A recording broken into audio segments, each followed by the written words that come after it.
শোকজের চিঠির দুপাতা জবাব হুমায়ুনের। অবস্থানে অনড়, ক্ষমা চাইবেন না বিদ্রোহী তৃণমূল বিধায়ক। সময় চেয়েছিলেন সোমবার পর্যন্ত, তবে নিজেই আর অপেক্ষা করলেন না ভরতপুরের তৃণমূল বিধায়ক হুমায়ুন কবির। শনিবার সকালে পরিষদীয় মন্ত্রী তথা তৃণমূলের শৃঙ্খলা রক্ষা কমিটির চেয়ারম্যান শোভনদেব চট্টোপাধ্যায়কে শোকজের জবাব দিয়েছেন প্রাক্তন মন্ত্রী।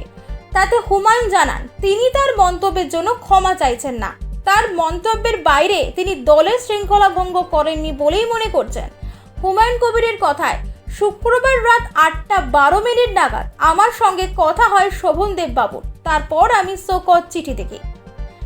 1 পাতার শোকজ চিঠি দিয়েছিল, আমি 2 পাতার জবাব দিয়েছি। শোভনদেব যে হোয়াটসঅ্যাপ নম্বর থেকে শোকজ চিঠি পাঠিয়েছিলেন সেই নম্বরে আমি 9:35 আমার জবাব পাঠিয়ে দিয়েছি পিডিএফ করে। হুমায়ুন আরও বলেন, এর আগে 1 পাতার শোকজের চিঠি দিয়েছিল, তার 3 পাতার জবাব দিয়েছিলাম। আমি বলেছি আমার কাছে দল আগে নয়। আমি হুমায়ুন কবির।